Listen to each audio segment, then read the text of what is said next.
Today we are talking about creating a physician schedule that maximizes continuity, which would improve the efficiency of handoffs.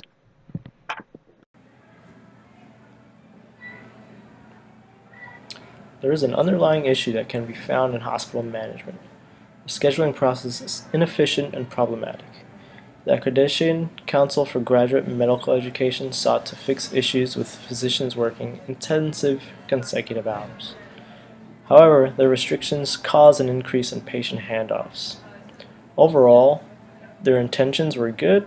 They sought to improve the performance of physicians while reducing the medical errors and sleep deprivation that go hand in hand. They assumed this would ensure time for essential training and experience for physicians. So what stems the problems in hospitals can actually be the scheduling process itself. Hospital staff usually does scheduling manually. Of course, manual scheduling is done in most other professions. However, in the hospital, it can be chaotic. It can be chaotic due to the complexities of physicians' work availabilities. So let's go into detail on scheduling. So the Accreditation Council for Graduate Medical Education set the following scheduling restrictions. Number 1, residents may be scheduled a maximum of 80 duty hours per week.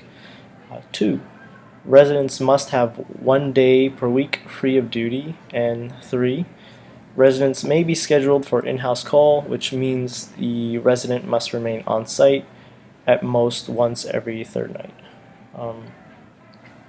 Furthermore, residents may be scheduled for a maximum of 24 hours of continuous duty.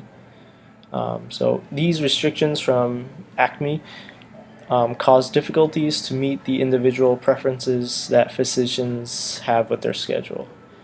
These issues are not just undergone by the physicians, the patients are also highly affected by scheduling complexities. So we can go into more detail about how this affects the patients. The most important consequence that a patient faces when physician scheduling is problematic is their overall well-being. As a patient, you enter a hospital with a medical problem with the assumption that the doctors will take the utmost care for you. However, due to scheduling, all too often a physician will get a schedule in which does not suit their preference, and this is a cause for concern.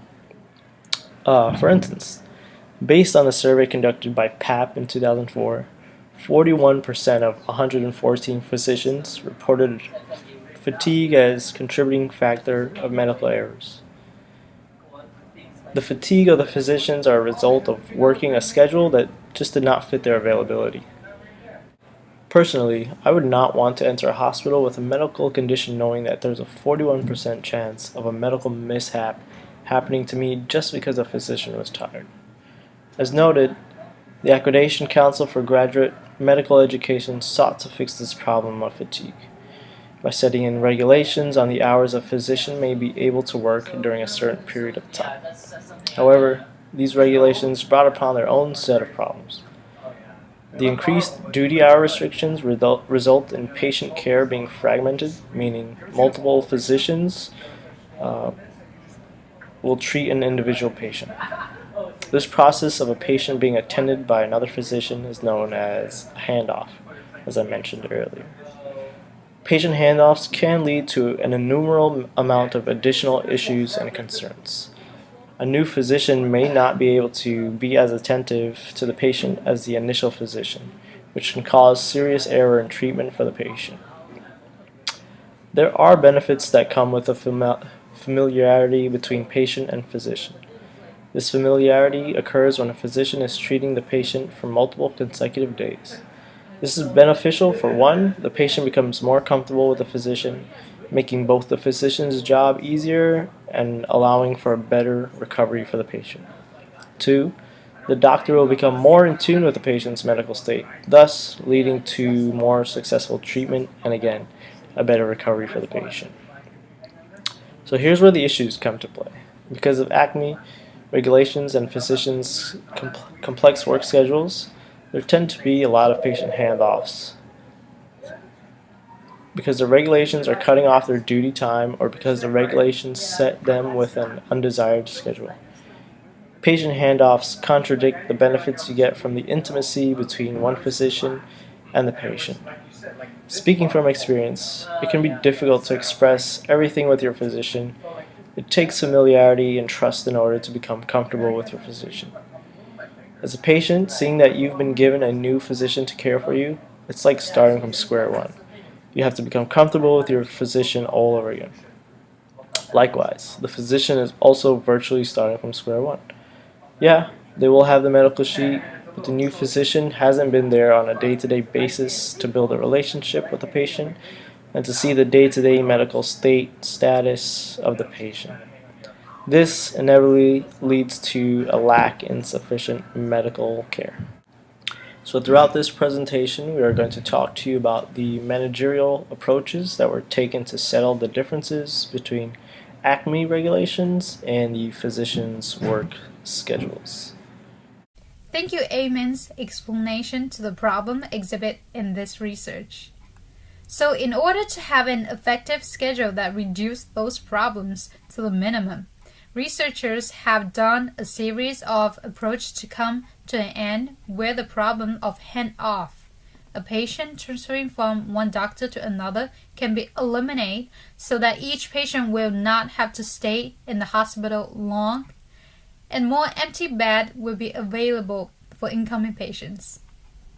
To solve this problem, I will go over steps as you see in the slide that researchers have conducted in order to produce the most efficient schedule that accommodate all questions and problems. First thing that researchers have to consider is the boundary of this scheduling process. For people working at a medical center, there's a protocol that each center should follow when setting up a working schedule for each employee. In this case, researchers follow rules set by Accreditation Council for Graduation Medical Education, which abbreviate into ACGME. Some rules set out by the ACGME are as shown. Each employee can only have maximum 80 hours work per week. Each person must have 1 day off per week. Those who got scheduled for in-house call can be called at most frequent at one time every 3 nights, and many other conditions shown in the slides. Now, researchers have to find a solution that can accommodate to all these requests, meanwhile keep the schedule productive and efficient.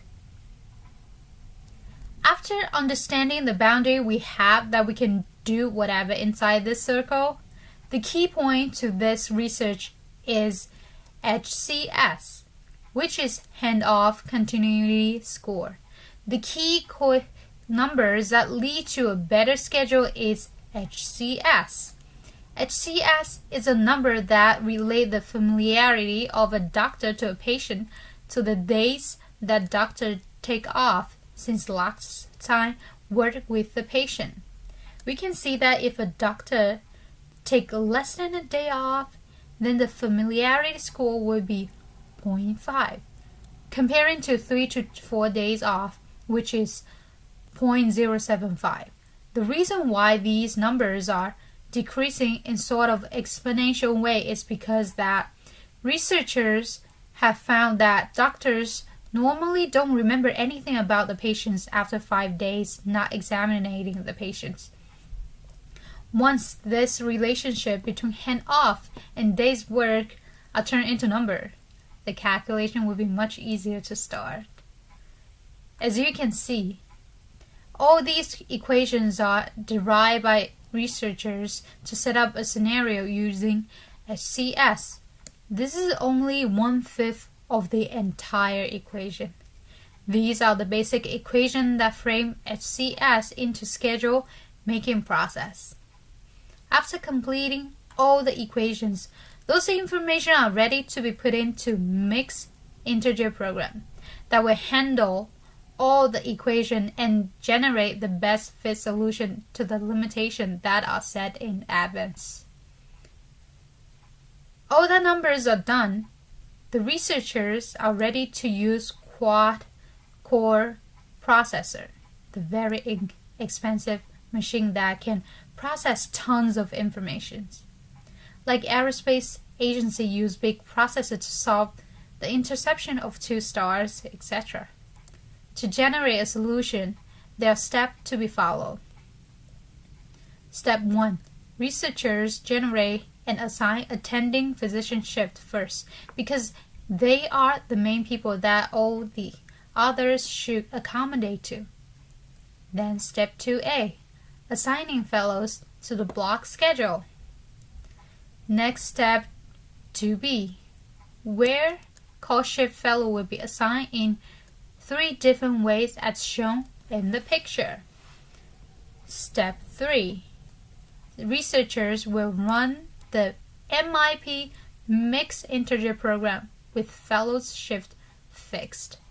Last, assign additional attending physician to optimizing fellows call shift. After going through these steps, a schedule that optimizes and maximizes HCS will be produced. Even if the scenario or medical center changed and preference changed, researchers will only need to adjust the boundary and limit to desired one and run the program. That is how researchers approach to the solution to physician scheduling problem.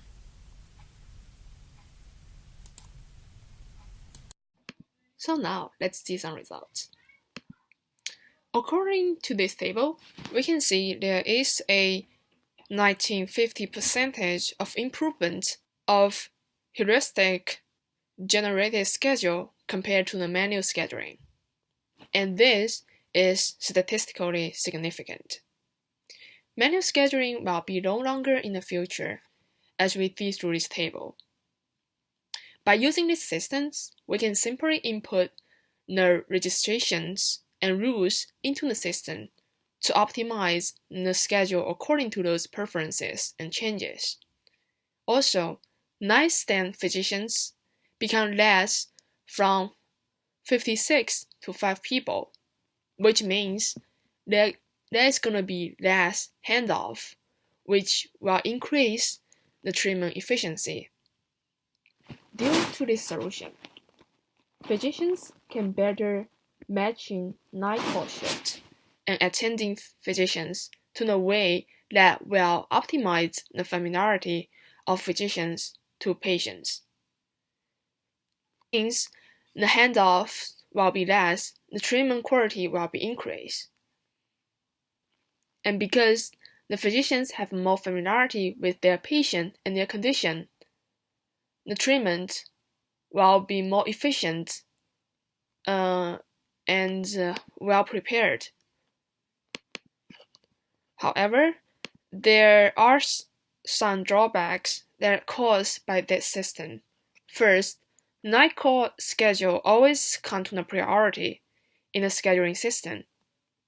So there are a group of physicians who may have a specific number of days and night shift from Monday to Friday and even weekends in order to satisfy their fellowship or other requirement. Second, some physicians are routinely assigned to shifts that are on certain weekdays and weekends, which may violate the alternative shift rules in the system. The alternative rules are designed in the system to prevent individual physicians work more than the shifts they need to work in that week. Physicians' schedules should be switched with one another in order to qualify for the restrictions. Therefore, in those situations, manual adjustments will be needed. And those people who has the special requirements will be put in the priorities and implant to the systems before we active the automatic scheduling. Third, when facing large increasing in patient requests, the automatic schedule generations can be very efficient, but it will cause the patient continuity because the system doesn't have the function to foresee the possibility of large increasing number in short periods of time. So when they doing the scheduling systems while facing the large volumes of requests, they will put the handoff in a second place and try their best to meet the request number. That means that's going to cause a multiple physicians to treat one patient. And this is the problem we try to fix in the beginning of the study. Therefore, there is further study need to be done in order to understand the trend of the large increasing number of patient requests in different time periods. And we also need to find out the reason why there is such large number of increasing happened during this time. So we can tweak the systems according to those changes and trend, so we can preventing the increase of the handoff when we're facing those large increasing.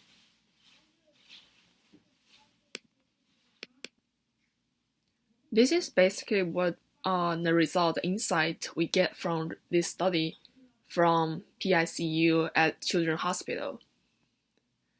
And moving forward from the studies, in the future, definitely need to continue to utilize these solutions to assist with the schedule constructions in other. And here are some takeaways from this research. As we see the auto scheduling systems they place on PACU at Children's Hospital, we can see that we can use statistic models in a lot real-life situations. And those models can be very powerful tools for optimizing operation efficiency. In this research, the score-driven physician schedule increased the duty hours, recreation, and also increased the satisfaction of patients' requests and care quality. So from here, we can see the benefits of a well-constructed statistical approach isn't just limited to caretaking industry. We can also implement this type of statistic models to other industrials such as hotel services and other manufacturing industries. The potential of statistical models in operation systems is a huge and unlimited. It really depends on how we're going to see it and how we're going to use it.